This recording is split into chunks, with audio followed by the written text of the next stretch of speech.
What up, everybody? What up, everybody? What up, everybody? Welcome back to another episode of AC Reviews the World. I'm your host, AC the Engineer, and we are at episode 63. Let's give it a round of applause. Yep, making our way downtown. It's episode 63. Moving on up. Hope everybody's having a beautiful Tuesday. It is Tuesday, November 4th. And it's 6 a.m. 6 a.m. Like my mama used to always say, early bird catches the worm. Everybody get ready for work.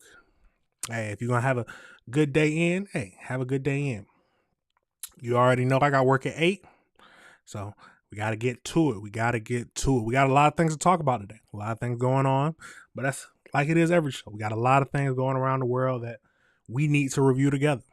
Remember, if you have any videos that you want me to review, please send it over to my email, acreviewstheworld@gmail.com. A dot after the A and a dot after the Z. Now we got a couple things we got to talk about. We're going to talk about the hurricane. It looks like we already know the hurricane Melissa is over, but the work still has to be done. We got to talk about that. You got UK stabbings on the train. Girls trying to get kidnapped in Union City. It's a lot of things going on. But hey, we gotta keep reviewing it together. We have to review it together. You know how I like to do it. I like to get right to it. Let's get right into it. The first thing we're gonna talk about today is Hurricane Melissa. So as we know, Hurricane Melissa devastated through Jamaica and the Caribbeans. But they still have a lot of work. It's over now, but we still got a lot of work to do. And the economic impact on Jamaica is devastating. So we're going to talk about that. We're going to get over into that. So let's see what all we can learn from this situation. At the end of the day, we still got to pray for the people. Got to pray for everybody who's going through something. It's a crazy world, but we got to keep reviewing it together. Let's get over into it and see what we can learn from this situation. Let's jump into it. Let's jump right into it.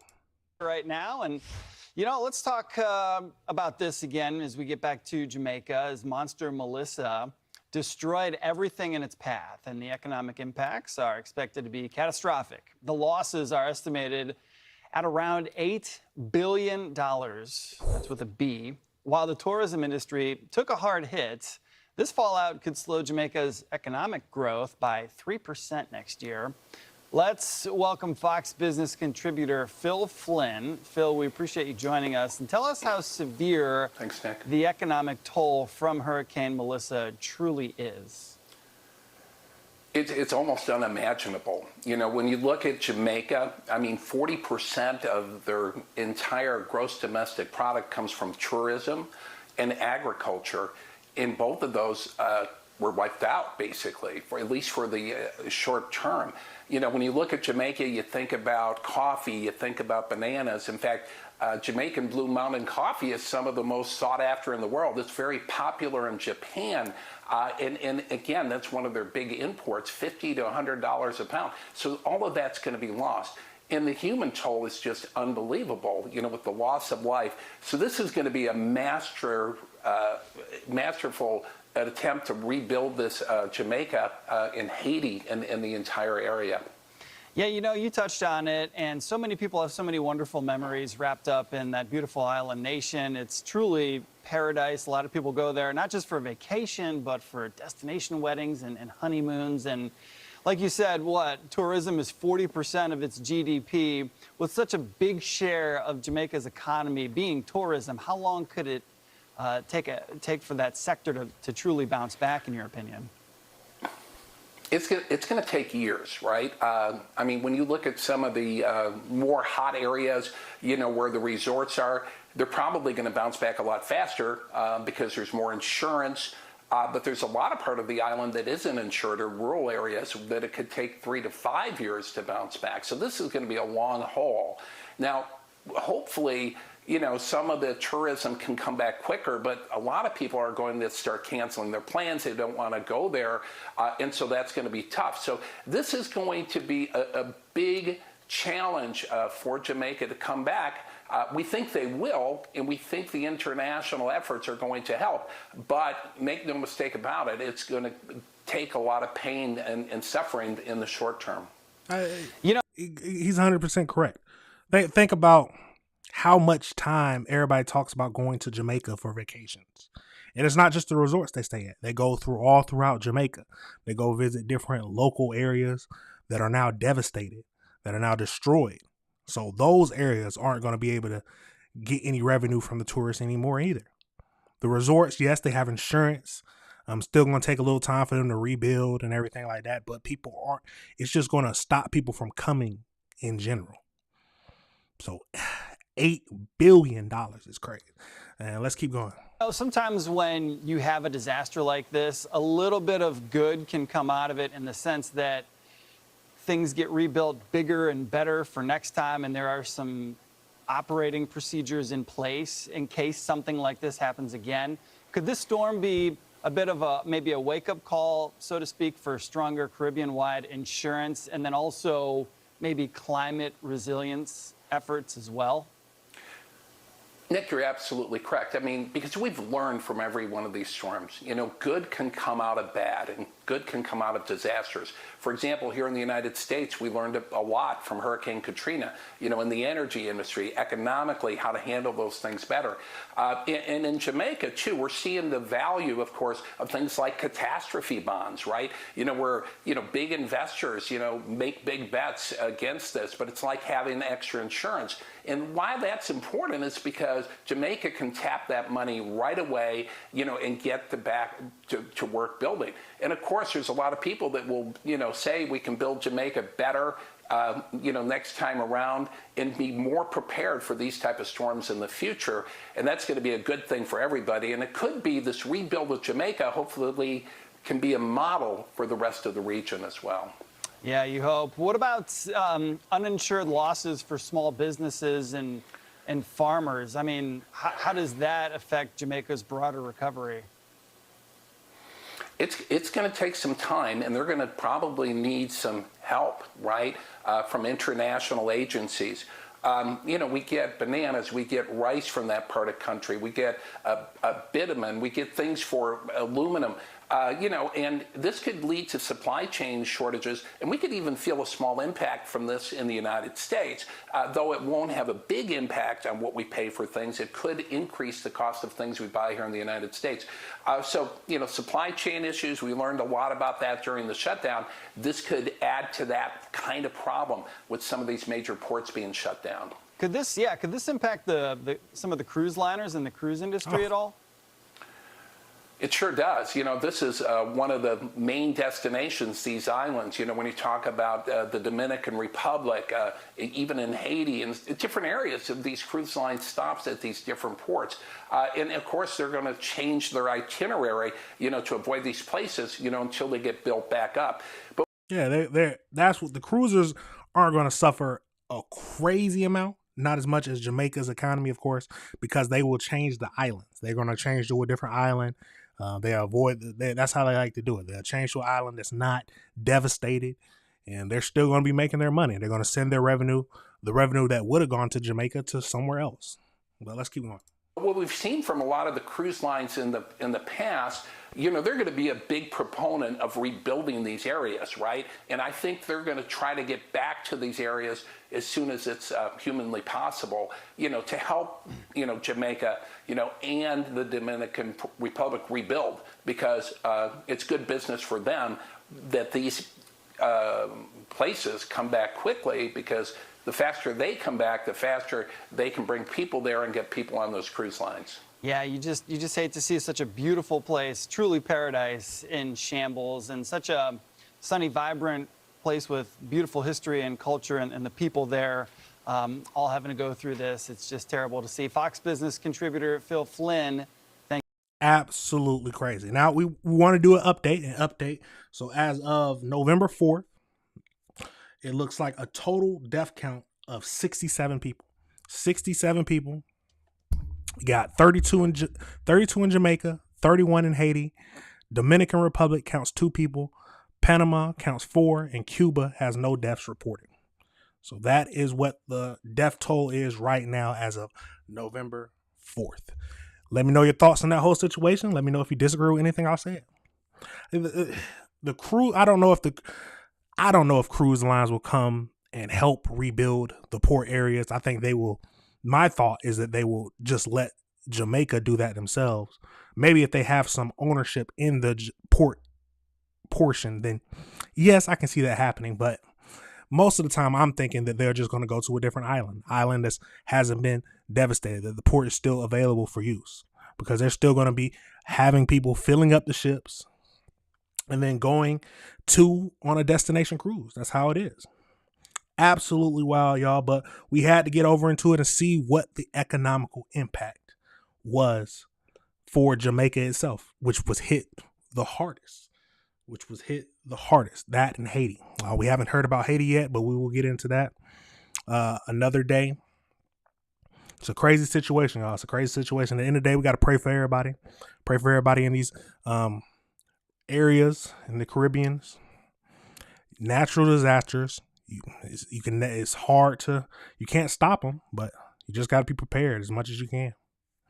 Absolutely crazy. Absolutely crazy. Now we're going to pivot. We're going to pivot over into UK. We got to go to the UK. I don't know if y'all have seen it, but 11 people were injured in a UK train stabbing. Yes, 11 people were injured on a UK train stabbing. We got 3 videos to look at, but it's crazy people everywhere, y'all. It's not just in the United States. It's all around the world. It's all around the world, but we got to review the world together. So let's get over into it. Like I said, we got 3 videos to look at. So let's jump over into that and see what we can learn from this situation. It's a crazy time. It's a crazy time of the year. Let's get into it. Overseas now to panic and chaos after a mass stabbing on a London-bound train near Cambridge in eastern England. At least 11 people were injured and some remain hospitalized tonight. Let's get right to ABC's Marcus Moore. And Marcus, authorities do have a suspect in custody. That's right, and police now say the 32-year-old man they arrested in connection with Saturday night's stabbing attack is now the sole suspect. Authorities say that man injured 11 people as that train went down the tracks. The train's operator making an emergency stop 2 hours north of London, and tonight 6 people remain in the hospital and one of them is in critical condition. He's been identified as a worker on that train who tried to stop the alleged attacker. Authorities said the employee's actions, quote, were nothing short of heroic and that he undoubtedly saved lives. Police have not released a possible motive for the attack, but said they do not believe that this was terror related. And after first saying there were 2 suspects, police later announced a 35-year-old man who was also arrested has since been released without charges, and with the sole suspect is being held on suspicion of attempted murder. Absolutely crazy. What can drive somebody to stab 11 people on a train? People are going to say mental health. I just say that, hey, some people crazy. I mean, I guess you can count that as mental health, but you can't let the mental health factor take away from the punishment that needs to happen. But let's get over into this next video. Let's get over into it. Welcome back. A 32-year-old man is charged with attempted murder after a mass stabbing on a train in London. British police say Anthony Williams stabbed and wounded 11 people traveling on a train from northern England to London Saturday evening. Now, police arrested Williams just minutes after passengers called 911. Witnesses say the British national screamed at police as he was arrested. He was asking to be killed. When he was surrounded by the police, kill me, kill me, kill me, kill me. The other conductor got stabbed because he was trying to prevent more people getting stabbed.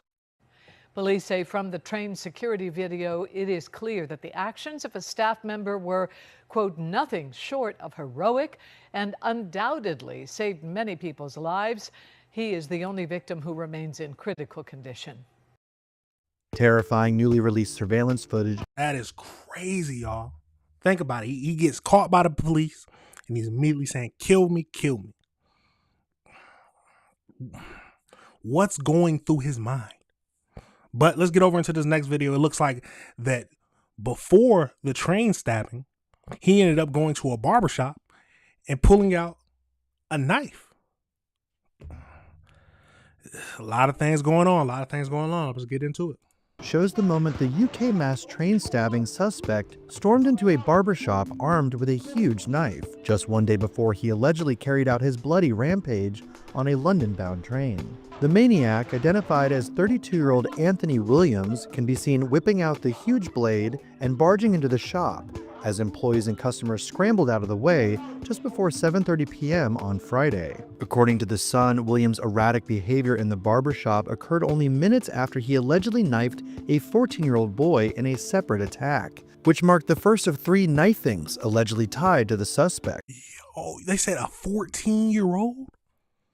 So he was just going on a stabbing spree for a couple days.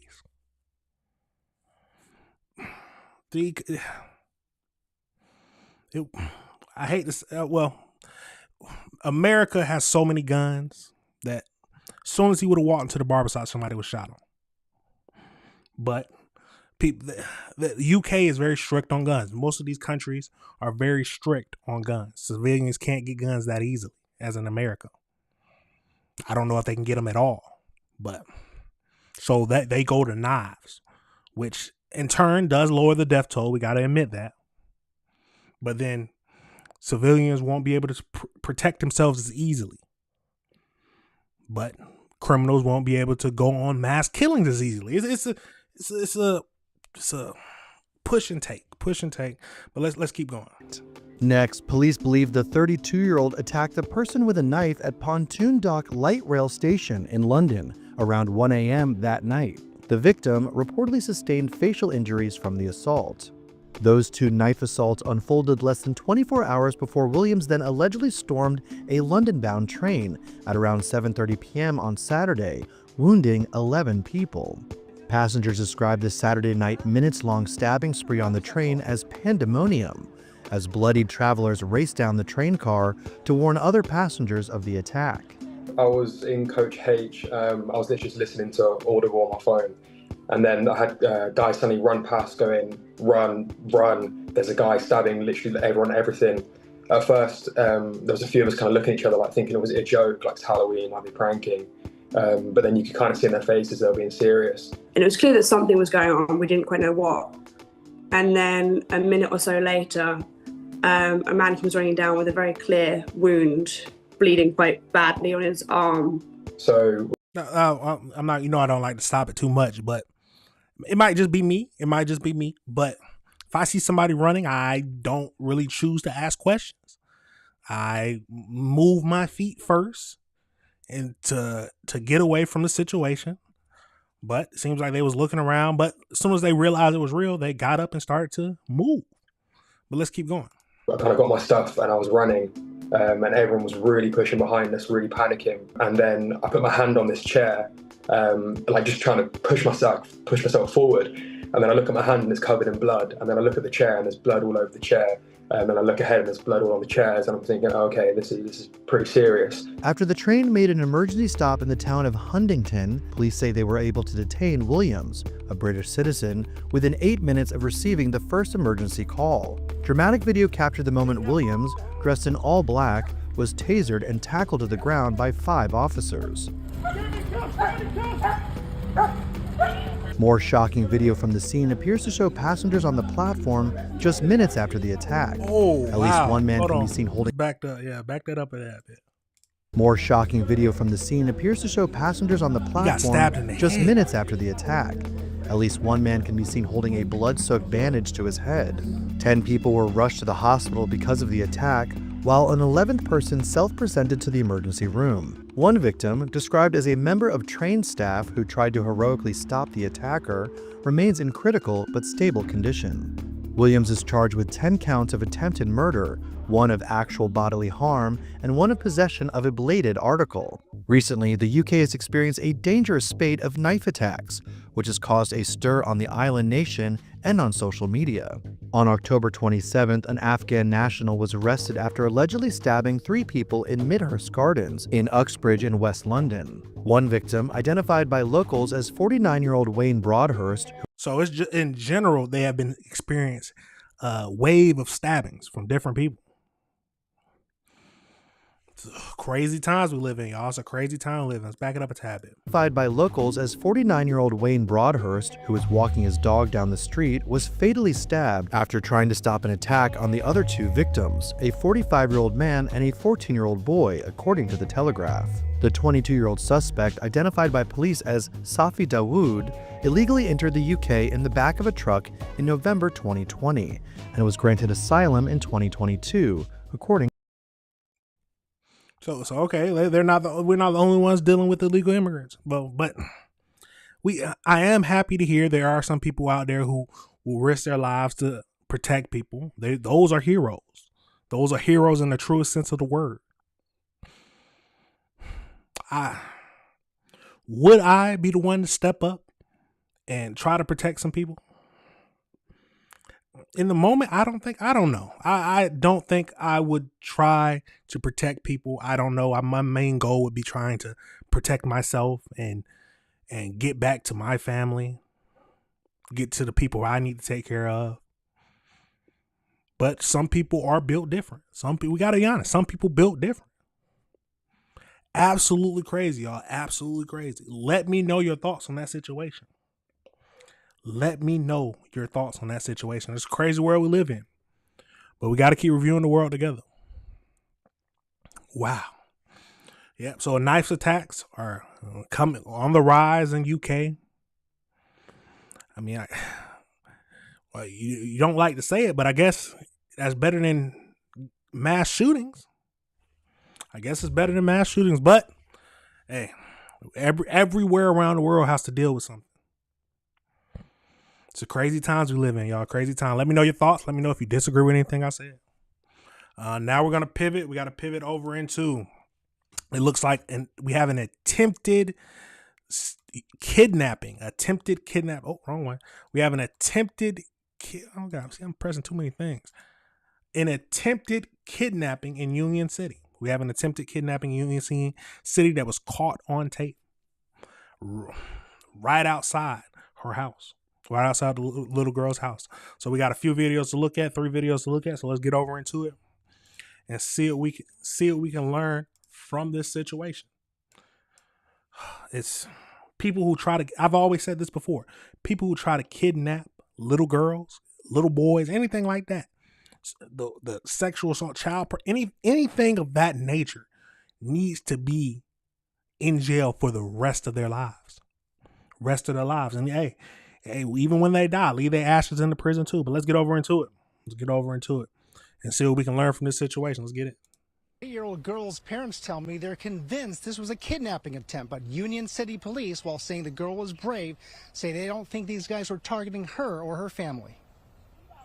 She just is smart enough to react fast enough, right? And we're very blessed. Video circulating on social media shows an 8-year-old girl outside her Union City home getting ready for school when she sees 4 young men get out of a car across the street. She quickly turns around and runs to her house, but the 4 chase after her. The girl's mother screamed at them and slammed the front door shut, blocking them from coming inside. It happened at about 7:45 Friday morning on Tidewater Drive. I spoke to the girl's parents, who are shaken but grateful she's okay. They did not want to be identified. We're very proud of our daughter for being vigilant and alert. If she didn't react fast enough, it could have been a kidnapping. Who are we to teach your kids situational awareness? That is the main thing I'm getting from this. Make sure you teach your kids situational awareness. If they see something and they don't feel right about the situation, get up and go away. Because she could have easily just not been paying attention and not thinking anything of it. But she ran away. Now, I don't know if doesn't look like they might have been trying to kidnap her. Most likely it was probably a break-in, trying to do a home invasion. But we never know what was on the thoughts of criminals. Let's get on to it. Tell that this is not a kidnapping or attempted kidnapping. She was awesome. She was so sharp and aware of her surroundings. Union City Police Sergeant Brandon Hayward agrees the girl and her mother acted bravely, but investigators don't believe the group was trying to kidnap the girl. Sort of a crime of opportunity, where they were waiting for somebody in the area to either come out to get in their car or someone to be out walking in the morning. And it's a learning lesson for the community, right? It's a learning lesson for the community to teach our children to be vigilant, to be alert, not to be on their phones and distracted on the streets, because any situation can possibly happen, right? For guys to be doing that, well, you just got to be really callous to be chasing after somebody's young like that. Neighbor Tafu Makasini says there's no question the group was after the little girl. It was clear as day, like because they ran faster trying to catch her. That's a question. Do y'all think that it was a crime of where they were trying to do a home invasion, or were they trying to actually kidnap the little girl? There's 4 people deep in that car. Unless they were going to put her in the trunk, maybe they would have put her in the middle. But I don't think they were trying to kidnap her. I don't know. But hey, it's a crazy situation. It's a crazy situation. Let's finish up this video. Now, Union City police tell me they are working on a number of promising leads, and that this incident does not appear to be a linkage to a possible kidnapping attempt of an 11-year-old girl 2 days earlier as she was heading to school on her scooter. Live in Union City, Henry Lee, KT. Crazy, absolutely crazy. Let's go over into the next video. All right, now to a follow-up to a story we first brought you last night on NBC Bay Area. Union City police say they're on the hunt for 4 men who appear to have been attempting a home invasion robbery. Police are crediting a very alert girl for thwarting a possible attack, and it was all caught on home surveillance video. NBC Bay Area's Damien Trujillo is in Union City with the update on this disturbing story. Union City police tell me they are following some very positive leads. Meanwhile, this community is left in shock and disbelief. The surveillance video is disturbing as a young girl is walking out of her home at 7:45 on Friday morning. 4 men with guns jump out of a white car parked across the street and run to her. The alert girl runs back inside and tells her mom to dial 911 because someone is trying to kidnap her. Neighbors today were still shaken by the news. That is so scary. My daughter showed it to me on his phone. That was really scary. I can't believe something like that happened in Union City. That is very scary. Another neighbor wanted to talk but asked us not to show her face. What happened is it's just so sad, and people need to know God so that this will not happen. After investigating, Union City police say it doesn't appear to be an attempted kidnapping, but rather an attempted robbery. These crews where they're looking for somebody that's outside of residence to, use them to get access into a house for like a home invasion type crime or even like a street level robbery. That appeared to be consistent with what we saw. Police credit the young girl for being alert and thwarting a possible violent confrontation. Just a very, very sharp, very alert and aware of her surroundings. That's, what we try to teach our kids and, even our adults nowadays, with our devices, we can find ourselves, lost in a phone and not paying attention to our surroundings. Police say they are working with surrounding agencies on this investigation and hope to make arrests soon. I hope they find them because there was 5 cops running down this road, and dear God, hope they find some information on that. A family member told me they're too traumatized to talk right now, but he did ask that all Asians beware, quote, because they're targeting us. A close call averted by an alert young girl. He said, Asians be alert? Let's back that up a tad bit. What did he say? He said, all Asians be alert? They find some information on that. A family member told me they're too traumatized to talk right now, but he did ask that all Asians beware, quote, because they're targeting us. A close call averted by an alert young girl. I don't know if they're targeting Asians, like the family member said. I think they're targeting crime, like they said, a crime of opportunity. Now it could, like some people thinking that the little girl thought she was about to be kidnapped. No matter what she thought, she was smart. She was very smart. She's had situational awareness. She saw 2 people sitting in the car and she saw them walking toward her. She saw 4 people in the car, started walking toward her, and she ran back. And then when they started chasing her, she screamed, telling mama to call the police. Absolutely crazy, y'all. Absolutely wild. Now we got one more video to go into, and let's see. It's very short, but let's get into it. Group arrested. After a wild the group has been arrested. Let's get into it. After a wild attempted home invasion rocked a Union City neighborhood, police 70 miles away say they've caught the people involved. We showed you the surveillance video on Monday. It shows a girl walking out of her home when 4 people with guns jump out of that white car you see across the street parked. They eventually took off after the girl ran back inside to alert her family. This happened Friday morning. The next day, police in Modesto say the group tried the same thing again in Modesto. Officers say the 4 suspects held up a family at gunpoint inside their home, but this time officers caught them. Police arrested a 22-year-old man from Stockton along with 3 teenagers. Those teenagers were between 14 and 17 years old. Officers also found multiple guns. Investigators say the car they were driving helped tie them back to the incident in Union City. Learning new details on what the FBI calls absolutely crazy, y'all. Absolutely crazy. We'll get over in that next video a little bit later, but it's a crazy situation. Crazy situation. So it's basically confirmed that they were trying to rob the family. That's my thinking. We were trying to rob the family. It's a crazy world we live in. They said it was teens. 3 teens out here. Young as 14 years old. What is coming to the world? So you already know we changed that. So attempted robbery in Union City. Luckily, the 4 suspects have been arrested. Driving the same car. Trying to rob a family in their home. Protect yourselves, y'all. Be ready to protect yourselves. Because at the end of the day, you could be the sole way that your family lives. Get gun training, have a gun. Take fighting classes, something. Do something. And teach your kids situational awareness. Because at the end of the day, it could have been a kidnapping. It could have easily been a kidnapping. To where the little girl, if she wasn't paying attention, she would have been gone. Gone, and all you would have had is on the surveillance footage. And right now, we would be looking for a missing girl. Keep your head on the swivel, y'all. Not just for little kids, adults. Keep your head on the swivel. Go outside. Don't be. When I'm outside, I have.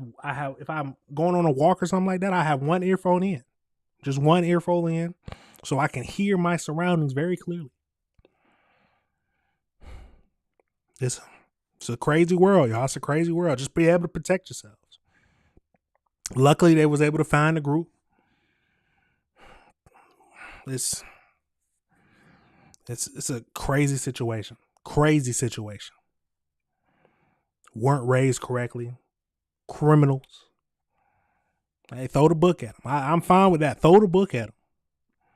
14 years old, and you already about that life? Throw the book at them. Throw the book at them. Robbing people at gunpoint. Charge them as an adult. Get them off the street. I don't see nothing wrong with that. Get him off the street. Let me know your thoughts, y'all. Let me know if you disagree with anything I said. You gotta be able to protect yourselves, y'all. We have to be able to protect ourselves. But let's pivot over. We're gonna go back into the Michigan attack. So the potential terrorist attack in Michigan. So we got 2 men were arrested and charged. So we get to actually see what the men look like now. So we're gonna go over into that and see what else we can find out. But if y'all remember, it was basically like an ISIS chat room. They was planning to do some kind of attack on Halloween weekend. Luckily, the FBI was able to step in before anything happened and arrested them. They was going around preparing, going to gun shooting, getting everything right. But they were stopped. Let's get over into it and see what we can learn from this situation. Absolutely tragic. Let's get into it.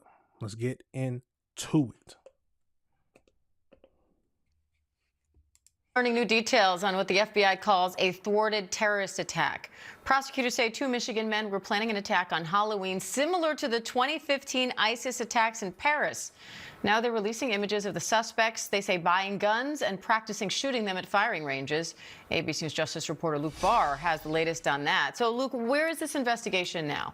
Yeah, Diane, the 74-page complaint that was just unsealed by the U.S. attorney there in the Eastern District of Michigan, sort of paints this picture a little bit more fulsomely about what exactly happened. They allege that Mohamed Ali and Majed Mohammed were carrying out and purchasing weapons in furtherance of a plot for a terrorist organization. In this case, they allege it was ISIS. They charge the two men with posting extremist, in ISIS-related materials, and they also they charge the two men with, buying these firearms, carrying, going to firing ranges, and looking at these guns. And they also allegedly rented a U-Haul.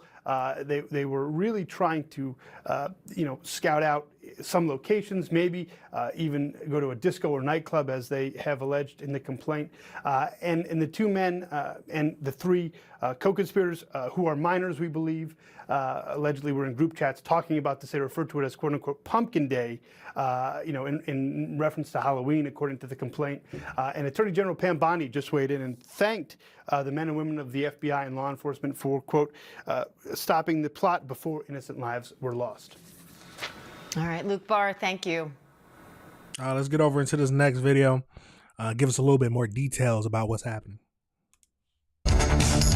As we come to you at 4 o'clock this afternoon, we are getting a clearer picture of what investigators call an ISIS-inspired attack. New pictures show more than 1,000 rounds of ammunition seized from homes in Dearborn. Now, those homes are where these two men, shown here in this security footage, are shown buying guns just last month.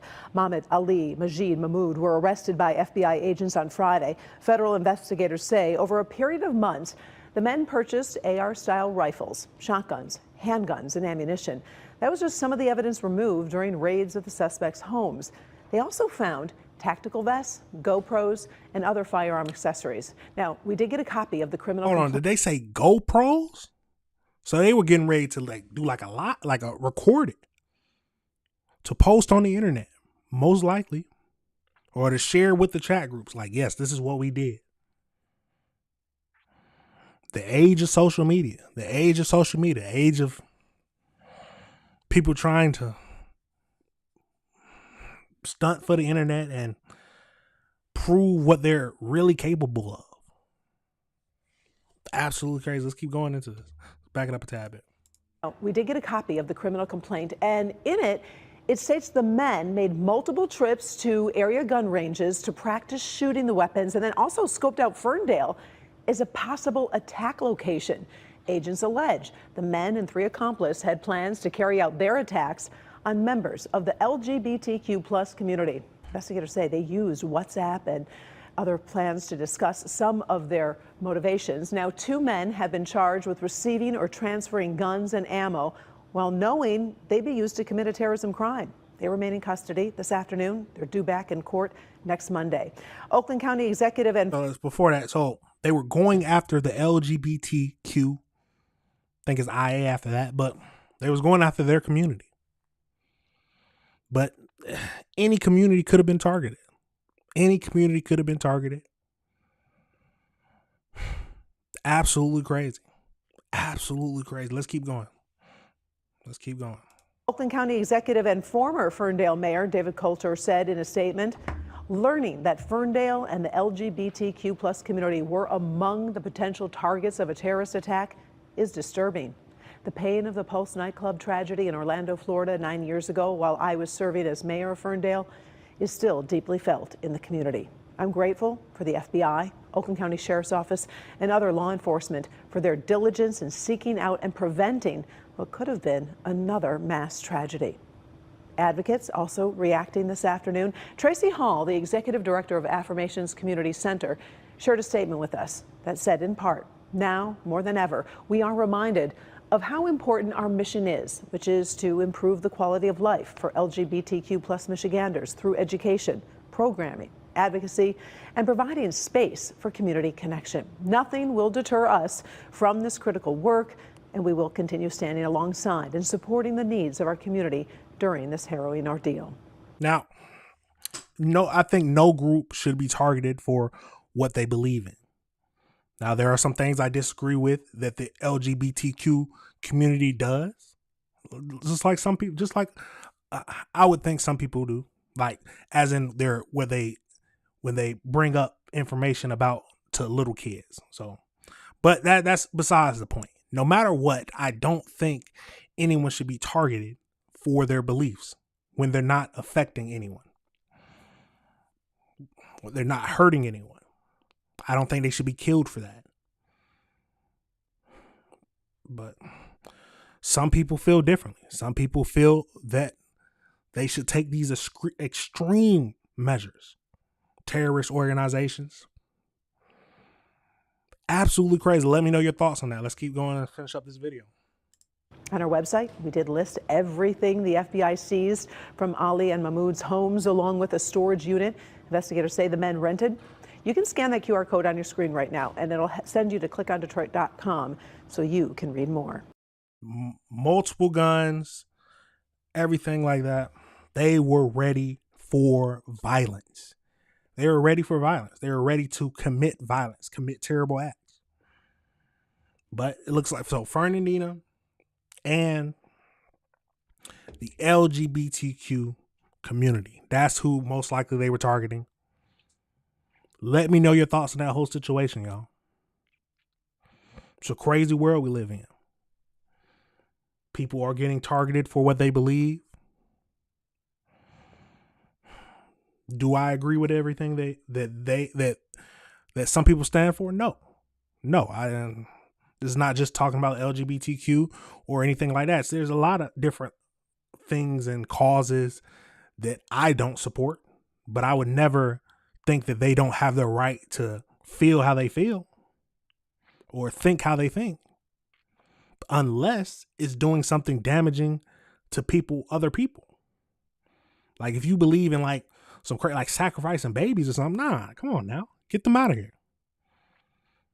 But if you think that, I don't know, a donkey is God, I mean, let them do what they want to do. Let them do what they want to do. It's an absolutely crazy world. It's a crazy world. Be prepared. Be vigilant. Stay on the lookout. Stay on the lookout. And at the end of the day, keep your head on a swivel, y'all. Keep your head on a swivel. Now, let's pivot over into, we got to go to Harvard. So the Harvard Medical School explosion. So it looks like a manhunt is underway because it's most likely that it was set intentionally. It was set intentionally. We got a few videos to look at. Let's see. We have 3 videos to look at. We're going to look at the first, where it's first announced, and then talking about the manhunt. So let's get over into it and see what we can learn about this situation. What could drive somebody to try to blow up a medical school? Were they angry? Was it an accident? Oh, some people just crazy, or some people just crazy. But that's what we're here to find out. We're here to review the world together, y'all. We're here to review the world together. So let's get over into it and see what we can find out. Danae Bucci is live on the scene with the very latest. Danae. And Jennifer, we have seen FBI officials going in and out of these buildings all day long. Officials tell us this explosion happened at Harvard Medical School's Goldenson building around 2:50 this morning. They say when they arrived on scene here, they saw 2 people fleeing from the scene.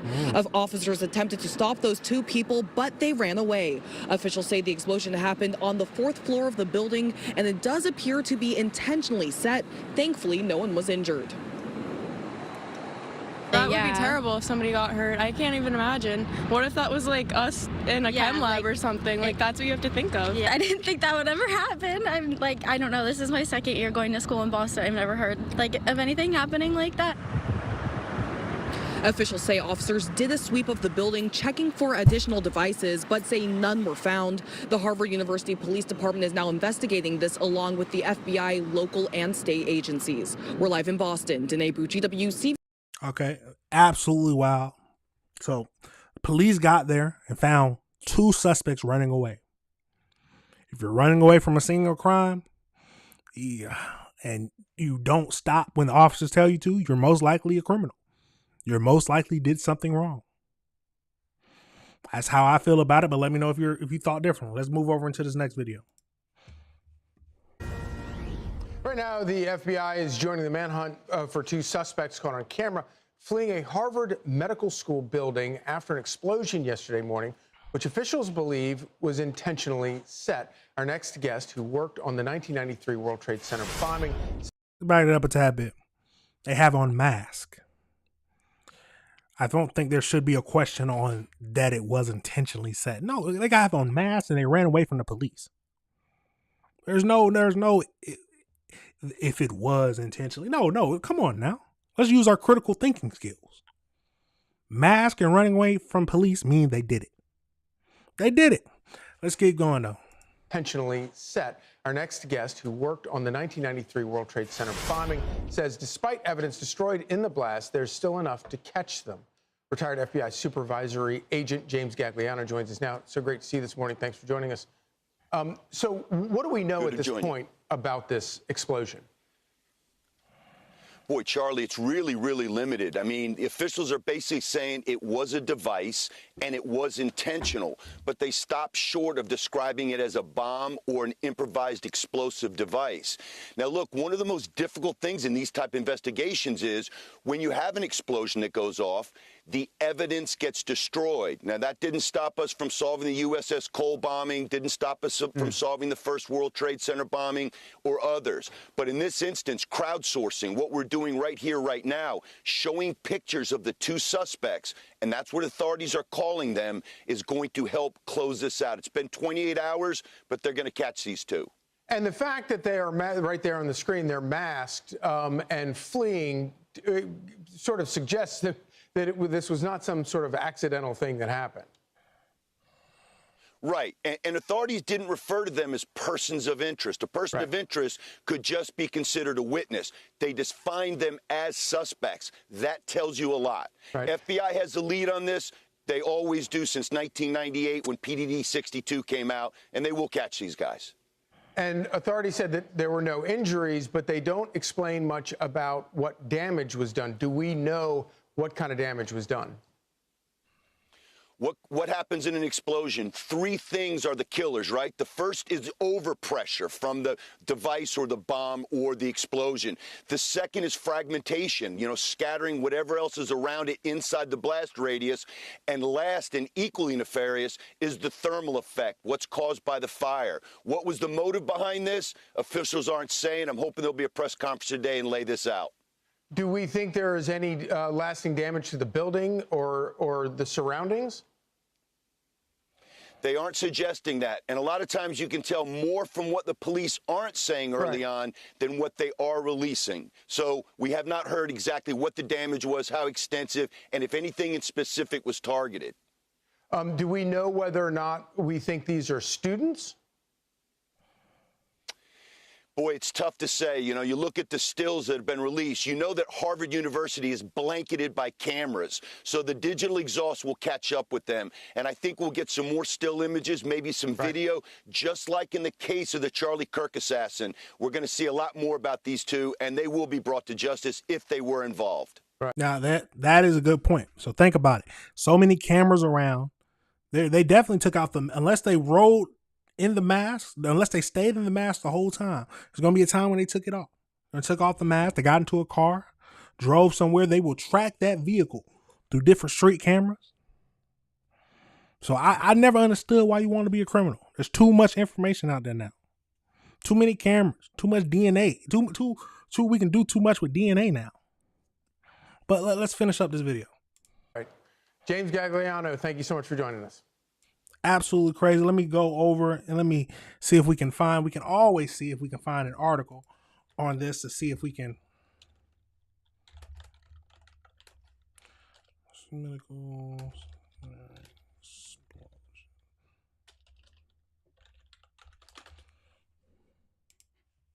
See if we have any most recent articles.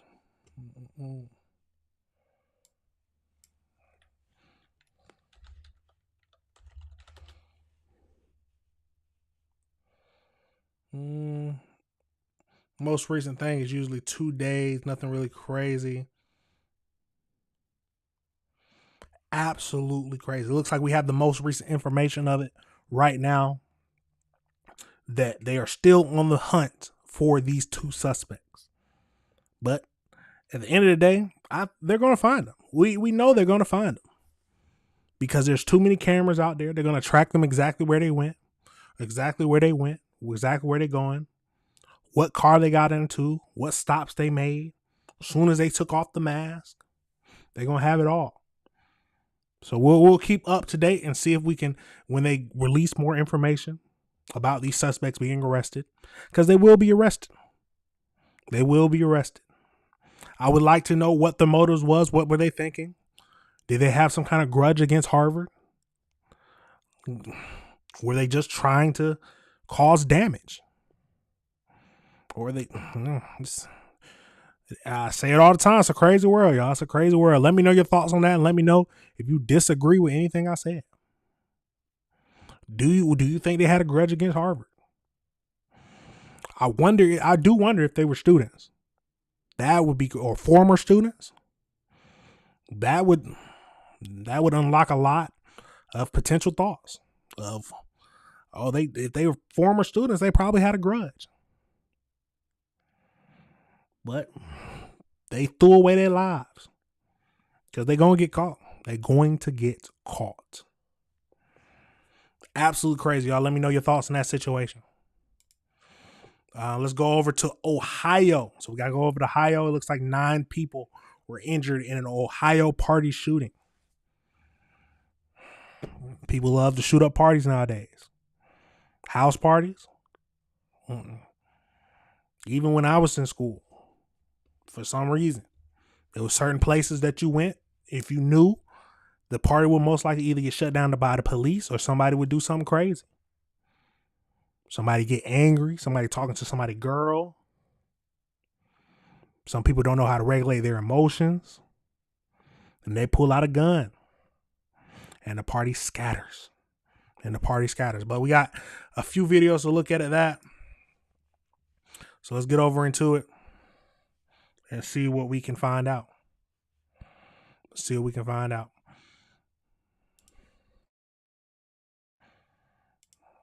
over into it. Thanks for joining us tonight. I'm Tracy Carlos. A party turned horror show on Halloween weekend in Summit County. 9 people injured after being shot in an investigation into what happened overnight in Bath Township. News 5's Nadine Abasado is there for us tonight and has the very latest details. Hey guys, I'm standing here on top of the Hill Road, and you can see behind me 2 crime scene units as that investigation is underway. Then if you look a little bit closer right here near the street, caution tape and bits and pieces from last night telling a story. But 2 questions remain. Why did someone open fire at a party? And why was that party held here? It was a party promoted on social media that took place at this Airbnb Saturday night. Police saying that shortly after midnight on the first floor, someone or multiple people opened fire, leaving 9 hurt. As of now, it's unclear how severe their injuries are. 3 were treated at Summa Health and 6 were treated at the Cleveland Clinic. Police say most of the party guests were under the age of 18, but the victims include both adults and teens. As the investigation continues, during a press conference, Bath Township Police Chief Vito Sinopoli said this isn't the first time they've had issues with Airbnb properties. Well, our police department really prioritizes the safety and security of our residents and businesses, and this is very much out of character. But I will say that we did have another incident in July of 2017, another Airbnb within the township in which one individual sustained a leg wound. So really, it's pretty much an indicator that no community is immune from violence, and this happened to be in Bath Township again, unfortunately. Now, here's a question. So they said the majority of the people were under 18, but then they had some of the victims were adults. I know they were showing alcohol. I don't know if they were just trying to put an idea in our mind, but why under 18? Why are you at a party with alcohol and all that? I don't know, but Let's keep going, dog. Let's keep going. Y'all know what I'm thinking, but let's keep going. There's a zoning prohibition that doesn't make renting an Airbnb illegal, but it does result in a violation. As of now, no arrests have been made, and police are asking anyone with information to contact Bath Township PD. Coming up at 11, we spoke to some of the residents in the area about what they heard and saw last night. Reporting in Bath Township, Nadina Busada, News 5. Absolutely crazy. Let's go over into this next video and see what else we can find out. Tonight, we are tracking the developing details on a mass shooting in Bath Township. The shooting broke out at a $1 million mansion that was being rented out as a short-term Airbnb. Police confirmed 9 people were injured. As of now, their conditions are not clear. No arrests have been made. Annabelle Childers breaks down what we know from officials and neighbors. What is the address of the emergency? Somebody is hit. Just after midnight, a flurry of 911 calls started coming from a mansion on top of the Hill Road. There's a shooting and a girl has been shot. Do you have the description of the person that shot the shooter? No. The shots were just fired and everybody just started running and ducking. Neighbors who wanted to stay anonymous described hearing loud noises and then seeing a sea of cars bumper to bumper leaving their street. I've never seen anything just like this. The amount of cars were up and down the street. There had to be at least 100. Bath Township Police. Hold on, back that up. Y'all see how many people there are? They said $1 million mansion, so it was a lot of people having a good party. It said it was, remember they said that it was advertised on social media. A lot of people came. And when that happens, when a lot of people come, there's always going to be those bad actors. Always going to be the bad actors who can't handle their emotions, like I said before, and shoot up the party. Absolutely crazy. Let's keep going. The amount of cars were up and down the street. There had to be at least 100. Bath Township Police say officers responded to the mansion around 12:16 Sunday morning and found multiple people shot, including teens and young adults. They quickly learned the house was being rented out as a short-term Airbnb rental. We can confirm that a large party was taking place at this location, which we've learned was advertised on various social media platforms, drawing a significant crowd. According to Bath Township Police Chief Vito Sinopoli, the majority of the people at the party were under 18.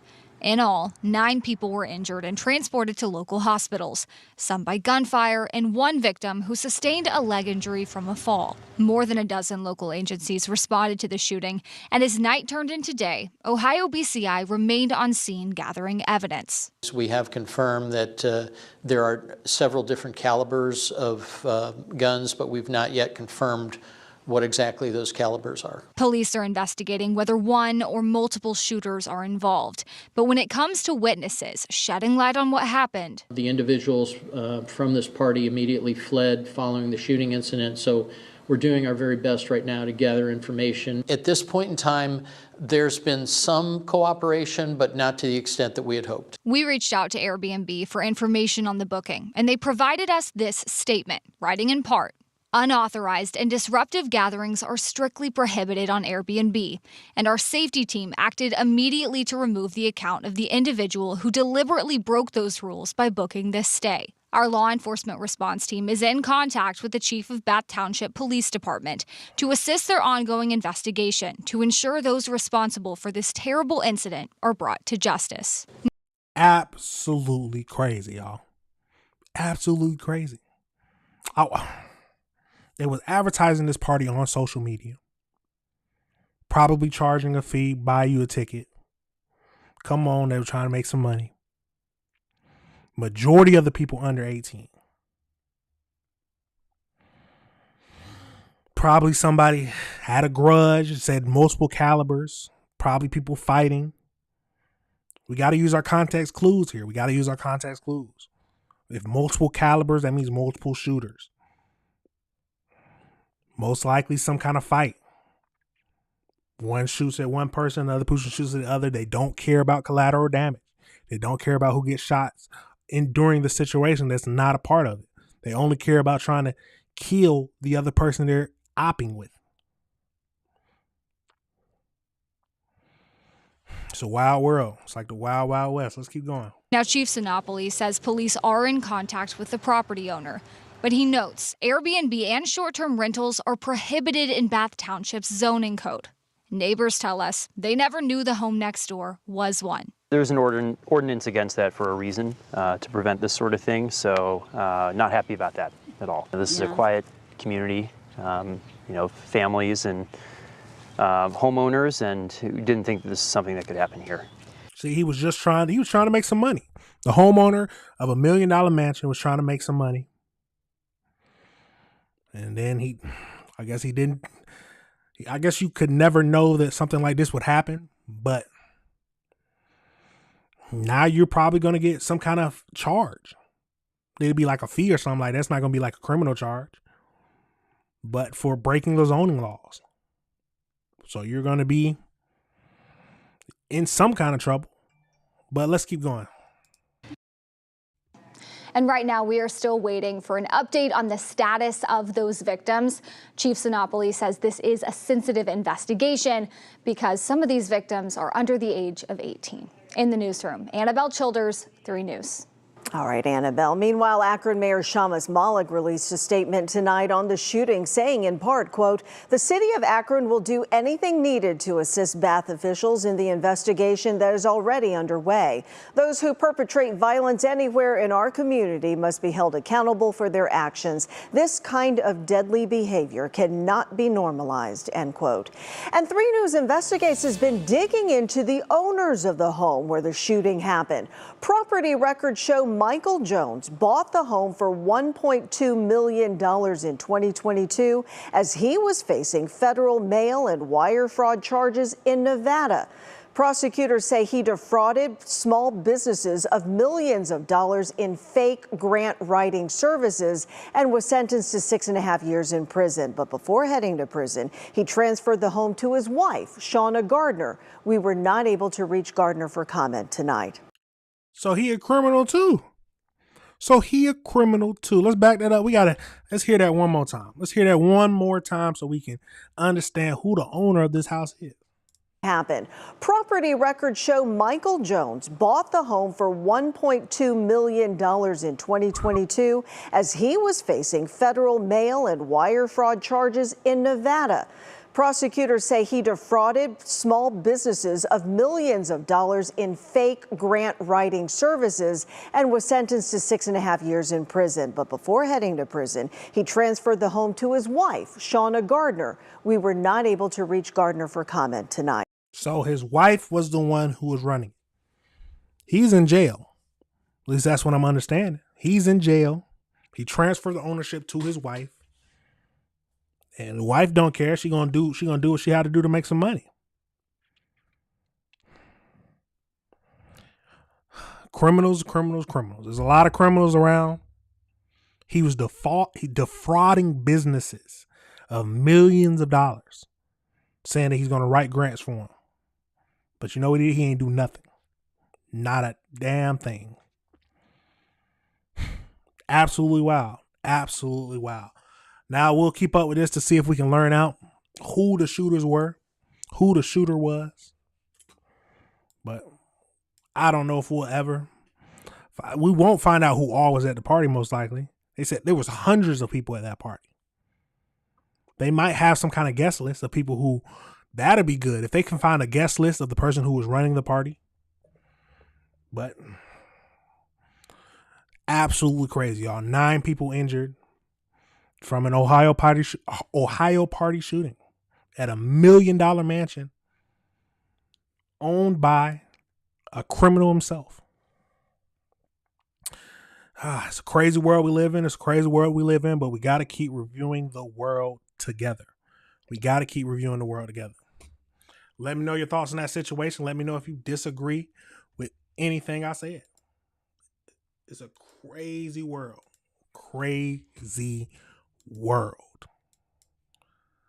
Now let's get we got to pivot over into Operation Candyman.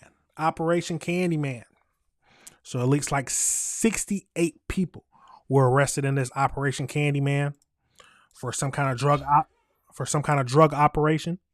So we're going to watch a video of that, and then we'll probably get into an article about what exactly is happening. Let's see.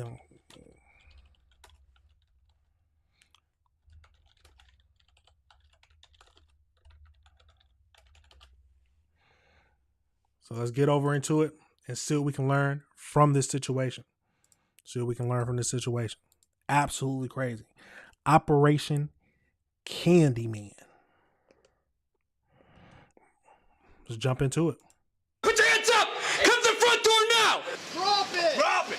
Get your hand up now! You are watching the moments Lee County deputies arrested more than 60 people accused of selling drugs. Deputies say they seized several drugs, including enough fentanyl to kill thousands of people. Gulf Coast News reporter Samantha Romero is in our studio. Throw the book at them. Anybody serving fentanyl that can kill so deadly, throw the book at them. Put them under the jail. With some new information on this latest bust. These are all pictures of the drugs: 349 pounds of marijuana, 2 kilos of crack cocaine, and all of that fentanyl. Deputies say the drugs removed in the operation have an estimated street value of $1 million. Search warrant, put your hands up! Come to the front door now! A months-long roundup Get your hand up now! left dozens of suspected drug dealers in handcuffs. If you sell drugs in Lee County, They ain't moving. now is the time to panic. And they're panicking. Detain you right now, okay? For what? The sheriff calls it Operation Candyman. You have active narcotic charges. Targeting street and mid-level dealers. When the doors came down, All the weed. deputies found drugs, money, and weapons. Investigators say the drugs were stashed everywhere in storage rooms, Plethora of stuff here. purses, even. This was in her underwear. In the end, 68 people were arrested, 50 charged with drug trafficking. Down. Look at this. Some were in Halloween costumes when they were taken into custody. Who else is in the house? Just you guys? Traded the Halloween party for She was with her kid. Let's back that up. Look at that. Holding her kid, probably about to go trick-or-treating. With a bunch of drugs in the house. Absolutely. Who else is in the house? Just you guys? traded the Halloween party for a booking photo. Sheriff Carmine Morcino says this crackdown is just the beginning, Let me take a photo of that there. promising more arrests to come. Mark my words. Pull her back, pull her back, pull her back. I'm not going to sugarcoat it either. Alice, let's go. Your time is coming. Do not move. You're on the radar, and we will make an example out of you. Holy moly. The sheriff says detectives also took in 26 firearms, a Lincoln Navigator, and $90,000. In studio, Samantha Romero, Gulf Coast. Absolutely crazy. Absolutely crazy, y'all. It's Operation Candyman. They were trying to be the Candyman. So much fentanyl, drugs, marijuana.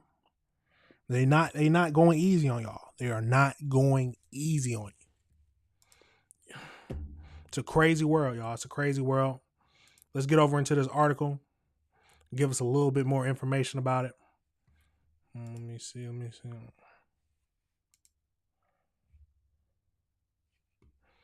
me get over into it. So let's jump over into it. See what we can learn from this situation. So Lee County, let me zoom in some so everybody can see. So the Lee County Sheriff's Office recently conducted a major months-long investigation dubbed Operation Candyman Crackdown, targeting drug dealers in the area. In the spirit of Halloween, I would task my narcotics unit to do everything they can to prevent families from dealing with tragedy of an overdose during the holidays. The operation resulted in confiscating nearly 350 pounds of marijuana, along with kilos of cocaine, fentanyl, and several other drugs like heroin, ecstasy, meth, and pens. The street values of these drugs is estimated at $1 million. Additionally, more than 24 guns, $90,000 in cash, and a car was seized. Removing poison and guns from criminals is the easy part of our job, like taking candy from babies, they said. Authorities are also arrested 68 individuals, executing 39 search warrants and removing them from the streets of Lee County. Sheriff said 50 of them have received trafficking charges as a result of the operation. The mugshots you see behind me are the faces that traded the Halloween party for booking photos. The operation not only aimed to make neighborhoods safer for families planning to trick or treat on Halloween, but also serves as a reminder that the sheriff's of the sheriff's zero-tolerance policy. He emphasized the ongoing efforts to combat drug-related crimes, warning those who engage in such activities. Change your criminal lifestyle or leave. He's serious about it. Change your criminal lifestyle or leave. There is no place for you in Lee County, he said. If you're turning dope for profit, you haven't been caught, mark my words. I'm not going to sugarcoat it either. Your time is coming. You're on the radar, and we will make an example out of you. Sheriff expressed pride in his team efforts, but noted that the work is not complete yet. Operations like these are ongoing to ensure community safety. It sounds like you need to leave Lee County.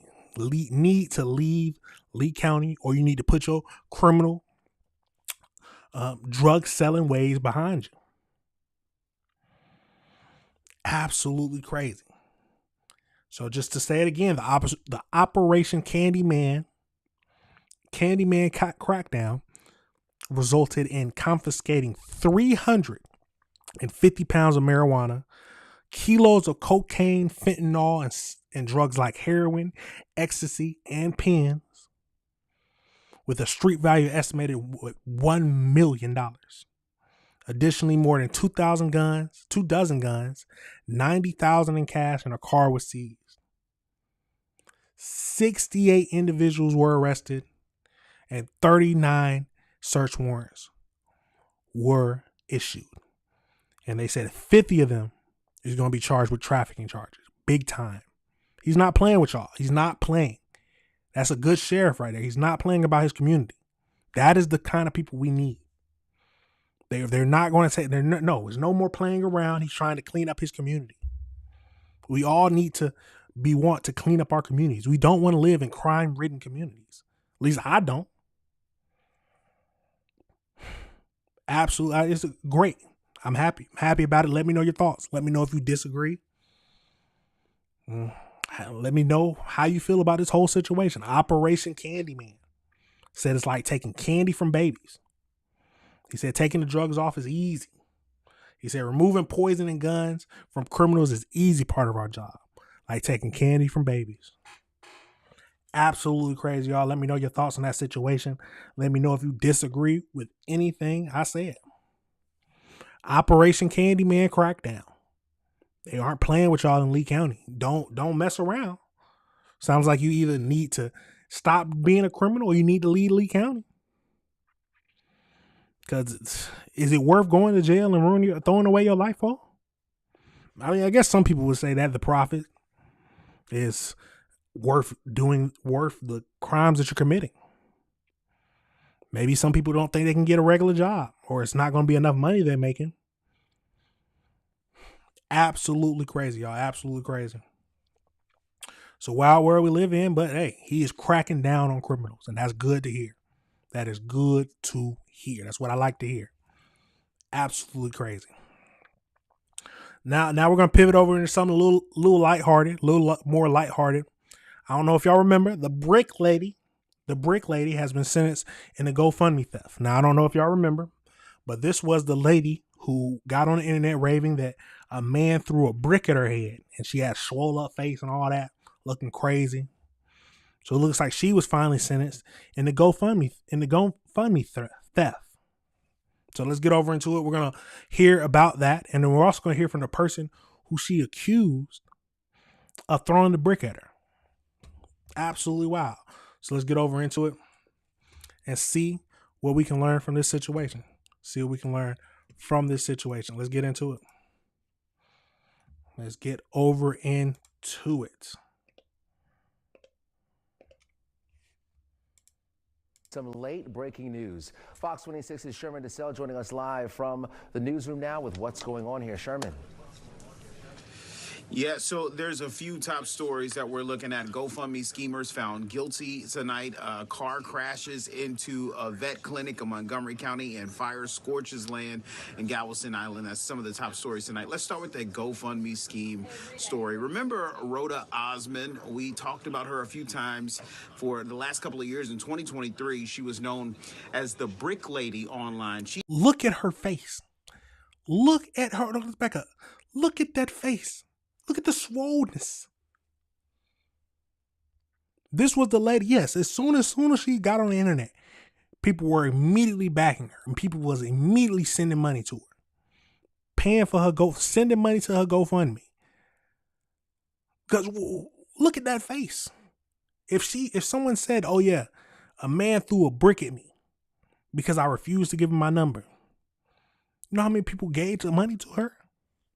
But let's keep going. She made claims that a man threw a brick at her head outside of a bar in West Houston because she didn't give him her phone number. Well, she went on to collect $42,000 through a GoFundMe campaign she started after that. Well, a Harris County jury found her guilty of theft. She has to spend 90 days in jail, 10 years probation. She has to pay restitution, 10 years of no social media, which is big for her brand. All right, so let's go to the second story. In Montgomery County, a crazy car crash. Absolutely crazy.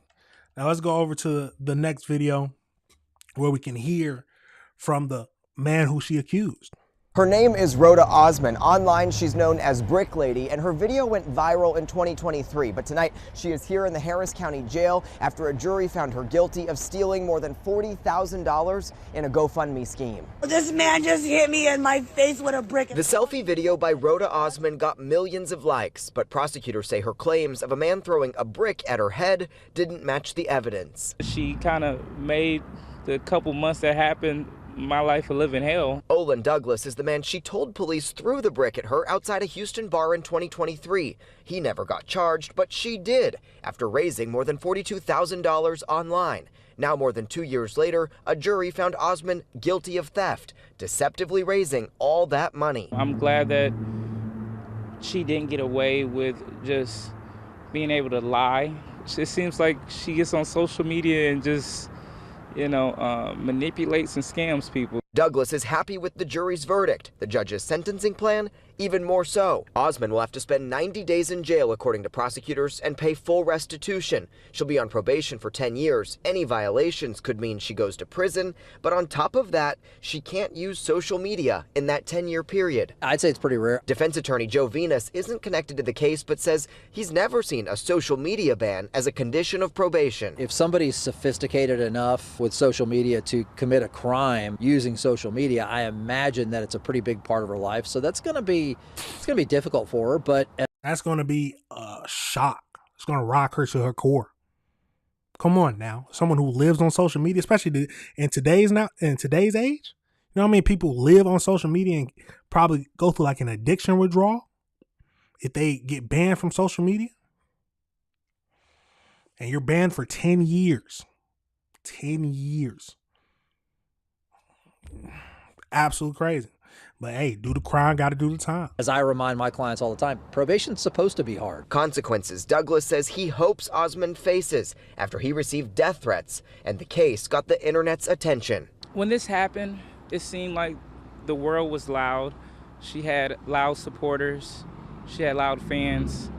And I'm just interested, where are y'all now? We should note the judgment and final conditions of probation have not yet been signed in this case, but additional hearings have been scheduled when that could happen. Osman's defense attorney has not responded to multiple requests for comments, but based on records, we know they do plan to appeal this conviction. As for how her head ended up looking the way it did, prosecutors tell me the leading theory shared by a detective during the trial is that Osman fell and hit her head on a car door frame while intoxicated. And as for all the money, bank records revealed it got spent on trips, spas, and ride shares. They said, and ride shares? So she goes through having a night out with her girlfriends, falls, hit her head, smacked it. Let's back that up a tad bit. Where is it at? Smacked her head. And she thought she was smart. I ain't gonna lie, she was smart. She's smart. She could have used it. She could have used her brains for a better cause, but she used it to defraud people and said she immediately thought, you know what? I can get some money from this. I can get some money from this. Let me tell people that a man hit me because I wouldn't give him my number. Immediately set up a GoFundMe. And she got $42,000 from people who would sympathize with her.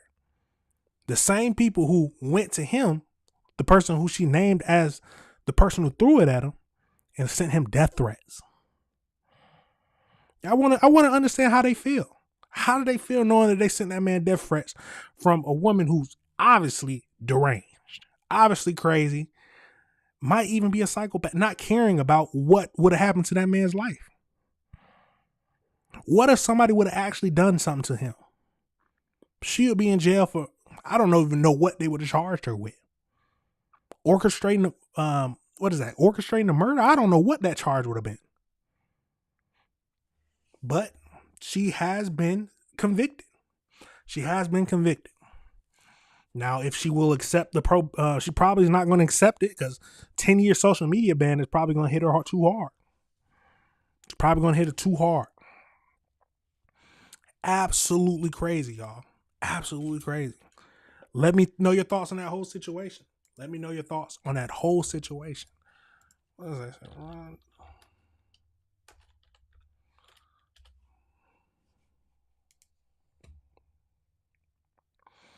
Let's see if there's anything else.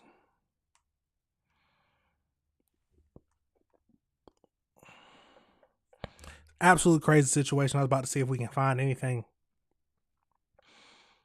Oh, okay, here. We'll go into this article real quickly just so we can get the full picture about what's happening. So let's go over into it.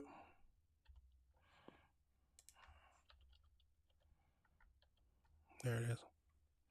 No. A woman who went viral back in 2023 after claiming a man threw a brick at her head when she wouldn't give him his number, then raised $42,000 through GoFundMe. She was found. So Rhonda Osmond, 35, has been told to calm down He had to be told to calm down several times after the jury returned the guilty verdict following the 2.5-hour deliberation. Bank records shared during the trial revealed all of the donation money had been spent at restaurants, spas, and ride shares. After the jury convicted Osmond, the judge sentenced her to 10 years probation. If the condition gets violated, she has to serve 10 years in prison. As condition of probation, she has to do 90 days in jail, undergo inpatient substance abuse treatment. Osmond will also have to pay full restitution, $42,302. The judge also ordered her to not use social media for a 10-year period. Let's see, some of this we already heard. She kind of made my life a living hell. That's what he said, yep. I wish the crowd of people that was with her at the beginning would show themselves now. Where are they? That's a good question. During the investigation, Houston police found surveillance video showed Osmond slapping Douglas in the face before he hit her back. So hold on, that's a good point. Now, during the investigation, Houston police found surveillance video showed Osmond slapping Douglas in the face before he hit her back, and what appeared to be a plastic bottle in his hand. So he didn't even hit her with his hand. That's probably what threw her over the edge and said, you know what, I'm gonna throw him under the bus. My face already looked crazy, so you might as well. Hey, the man who hit me, even though she hit him first. Court documents revealed that the surveillance footage did not match what Osmond told police. That a male Uber driver threw a brick at her and tried to kidnap her. That she did her own investigation and was told that Douglas was the one that assaulted her. Exactly what happened to Osmond's face isn't clear, but Houston said the leading theory is that she hit her head on the car door frame because the door was open and she went down in that area. Houston said Osmond and her defense team expressed intent to appeal the conviction during court on Wednesday. Osmond was taken into custody to begin serving her 90-day sentence. At the end of the trial, she was given a $50,000 appeal bond but the bond was denied on Thursday morning for unclear reasons. The appeal process could take more than a year. Records show Osmond has a misdemeanor warrant out of Travis County connected to failing to appear in court for an obstruction for a highway case, in which she is represented by the same defense attorney who has not responded to multiple requests for comment. Absolutely crazy, y'all. But that is what the updates is for the brick lady. The lady everybody went crazy about, saying, oh, a man actually threw a brick at a woman for not giving her number. I remember everybody was going wild about it, saying, oh, see, this is how men act. This is what men go through. This is why y'all men can't handle anything. Now, is it true that some men go crazy? And yes, women need to be careful. Yes, because some men can't handle their emotions. But some women will, just like the brick lady, lie about what's happening. Lie about what's going on just to come up in the situation. She came up $42,000. Spent it on restaurants, spas, ride shares. Absolutely crazy, y'all. Let me know your thoughts on that situation. Let me know if you disagree with anything I said. It's a crazy world, y'all. It's a crazy world, but we got to review it together. We have to review it together. Now, the last thing we're going to get into today, the last thing we're going to go over to, I don't know if y'all have seen it, but a Domino's pizza brawl. It looks like an officer was struck in a Domino's pizza brawl. And it's, I hate to say it, it's who you would expect. But let's get over into it and see what we can learn from this situation. If we can learn anything other than kids and teens are stupid. But let's get over into it, because we got to review the world together, y'all. We got to review the world together. We got 2 videos to look at. This first one is just a shorter video, just showing the fight. But let's get over, and then we're going to go into a news article about it, a news report about it. Let's see, this doesn't have any sound, but you see they're fighting. So many teens, and this is why they. First of all, they must have came just from a party. That's my first thing. They just came from a party, and then some of them probably intoxicated. Where's the officer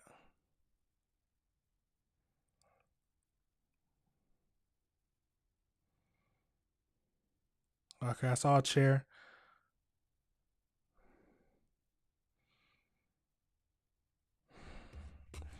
So I'm assuming the officer is in that corner that we can't see.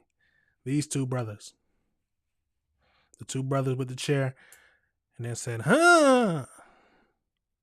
You got somebody recording, people recording. And then they scatter. But let's get over into this news report. And then also in Gloucester County, police are asking for help identifying 2 people involved in a wild brawl at a Domino's near Rowan University. Karen. And it's been making the rounds on social media. That's for sure. They have it in Glassboro?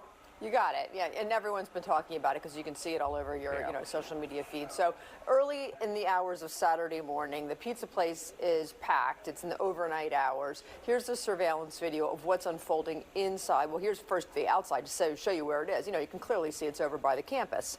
So, late night after Halloween, and then some people still have masks. Then here's some of the melee that, happens. The kids have their phones there, pushing and shoving. Then the police come to try to get the situation under control. And at the bottom of your screen, you can see those are the guys, and they're throwing the chair at a police officer, and not only they hit one of them in the back of the head. See them picking it up right there? You can see that blue shirt and the other, the gray one, they go out of frame a little bit and then they're running away. So that infuriated clearly the officers who were trying to get the situation under control. Here's witnesses. There was so much chaos up there. There was just a bunch of people throwing punches at each other, even at my coworkers. All I saw was one girl turn around and just deck another girl in the face. Out of nowhere, I look to my left, there is a chair just flying right down this hallway. And again, it hit one of the officers in the back of the head as they're trying to bring control to this situation. If you know who those two suspects are, and I believe we also have some of the isolated of the stills, so you can get a good look at their faces, of who they are. It's also on our website, certainly, of who exactly those suspects are. If you know, please call police. Very clear surveillance video for sure. Yeah, that's clear as night and day. That's clear as day. Absolutely crazy. Let's see if we can find an article about this situation, but it's clear as day that people these young kids don't fear consequences anymore. Throwing a chair at an officer, obviously probably intoxicated, doing too much. They got people standing on, messing up the dominoes. Absolutely crazy. Let's get over into this news article and see what else we can find out from this situation. See one of the most recent ones. Yep. Let's get into it. So as you see, police are trying to track down two subjects involved in a fight that ended with an officer injured by a thrown chair in a South Jersey college town. Glassboro police have released surveillance video from the dominoes. They say a large fight happened around 2:45 a.m. Saturday. The video shows a full dining room with some people still in Halloween costumes. Police say that the officers were making an arrest. Two males picked up a chair and threw it at them, hitting one of the officers in the back of the head. Now police want to identify the two people involved. So they might have been arresting. So you see how people were recording and everything like that? They love to do that. They're recording, and then probably the person who was being arrested was close to them. I mean, that's just my guess. Why else would you throw a chair at an officer unless either you're stupid or you're close to the person being arrested? As you see in the corner, they got talking about the little video. And then his good police officers say that they were making an arrest. It's a college. It's normal at this point, said Senior Ruth. It shouldn't be normal. This happens in an area adjacent to Roman University, and the students we spoke with weren't all that surprised. Freshman Destiny Edwards was heading to Roman Boulevard to get some food early Saturday when she encountered a lot of police. They had cop cars all the way down here. Like you couldn't get down here, just very crowded. She and other students said Roman Boulevard is frequently full of crowds on the weekends and holidays, and is often mixed of students and others. Futo House, also across the street, closes at midnight, but employees still worry about the effects this will have on the business. If we are planning to open midnight or past midnight, then we have to talk about it because of the crime and safety of our customers is very concerning. Students we spoke with hope people involved are caught and hope that they continue to see patrols at night. I mean, you want to, when you're, because especially I've been to college. I was in college at one point. So when I was going downtown, I want to see officers there just in case something crazy happens. Something crazy, a fight breaks out. I want to be able to feel like I'm protected, and especially when I'm trying to have a good time with my friends downtown or at the party scenes at the bars. What can they do? Just find the person that did it to make sure stuff like this doesn't happen anymore. But I think them patrolling helps a lot too. Action News reached out to Domino's corporate office, but haven't heard back as of Monday evening. Police have not released any more information on how the injured officer is doing. Anyone with information on the two subjects or the fight in general is asked to contact Glassboro police. Absolutely crazy, y'all. What can we say? Some people need better home training. Some people let the alcohol, because most likely they were drunk. They let the alcohol get too much to them. They go too deep down into that hole. Do things that alcohol just lowers your ambitions. It lets you do things that you most hopefully wouldn't do sober, but it's still on your mind. I'm thinking that it was that the person, because they was arresting somebody and they threw the chair at the officer because that person they knew or was friends with. At least I would hope that it'd be something like that, and not just they were stupid and just wanted to throw a chair at an officer just to get some laughs. But their picture is out there now. So when somebody sees them, somebody will tell the police. If I saw them, I'd tell the police. I want the place that I'm frequenting to be safe. That is what I want. Absolutely crazy, y'all. Absolutely crazy. Let me know your thoughts on that situation. Hopefully they find these two people. They probably might get kicked out of school. I could see them getting kicked out of school for this. But was it worth it? Was it worth you possibly getting either so much trouble that you end up getting kicked out of school, or criminal charges? You'll most likely get criminal charges for assaulting a police officer, fleeing, and then kicked out of school.